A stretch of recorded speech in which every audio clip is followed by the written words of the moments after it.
ক্ষমতার খেলায় বলির পাঁঠা মুস্তাফিজ। কলকাতা থেকে আর্থিক কোনো ক্ষতিপূরণ পাচ্ছেন না কাটার মাস্টার। ভারতীয় ক্রিকেট বোর্ডের নির্দেশে কলকাতা নাইট রাইডার্স ফিজকে ছেড়ে দিলেও 9 কোটি 20 লাখ রুপির কিছুই পাবেন না তিনি। যদিও চুক্তি বাতিলের পেছনে টাইগার পেসারের ব্যক্তিগত কোনো ভূমিকা নেই, মুস্তাফিজের সামনে এখন একমাত্র পথ আইনি ব্যবস্থা নেওয়া। তবে সেখানেও বাধা হয়ে দাঁড়াতে পারে আইপিএল এর বীমা কাঠামো ও আইনি বাস্তবতা। মুস্তাফিজের চুক্তি বাতিল ঘিরে খেলোয়াড়দের অধিকার নিয়ে প্রশ্ন উঠলেও সংশ্লিষ্ট সূত্রগুলো বলছে বর্তমান আইপিএল বীমা কাঠামোর আওতায় ক্ষতিপূরণ পাওয়ার সুযোগ খুবই সীমিত।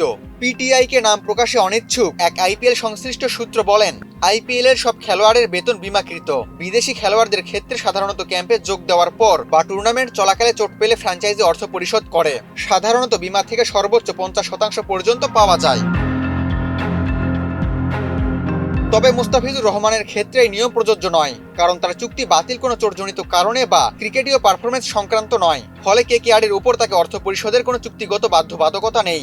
সূত্রটি আরও বলেন, এই পরিস্থিতি বীমার আওতায় পড়ে না, তাই কেকেআরের 1 টাকাও দেওয়ার আইনি দায় নেই। বিষয়টি দুর্ভাগ্যজনক হলেও মুস্তাফিজের সামনে একমাত্র পথ আইনি ব্যবস্থা নেওয়া, তাও আবার আইপিএল ভারতীয় আইনের অধীন। কোনো বিদেশি ক্রিকেটারই সাধারণত এই পথে যেতে চান না, এমনকি কোর্ট অব আর্বিট্রেশন ফর স্পোর্টসে যাওয়ার ঝুঁকিও নেন না। সূত্রের মতে বৃহত্তর রাজনৈতিক প্রেক্ষাপটও আইনি পদক্ষেপ নেওয়ার ক্ষেত্রে বাধা হয়ে দাঁড়াচ্ছে। আইপিএল সংশ্লিষ্ট সূত্রটি বলছে, ভারত বাংলাদেশের রাজনৈতিক সম্পর্ক ভারত পাকিস্তানের মতো নয়। এখনকার পরিস্থিতি আগামী বছরেই বদলে যেতে পারে। এমন অনিশ্চয়তার মধ্যে আইনি লড়াইয়ে নামতে কেউই আগ্রহী হবেন না। এরপরেও মুস্তাফিজ কোনো আইনি পদক্ষেপ নেবেন কিনা তা সময় বলে দিবে। সব মিলিয়ে বড় অঙ্কে দলভুক্ত হয়েও কোনো শৃঙ্খলা ভঙ্গ বা পেশাদারি ত্রুটি ছাড়াই মুস্তাফিজকে ক্ষতিপূরণ ছাড়াই আইপিএল ছাড়তে হচ্ছে।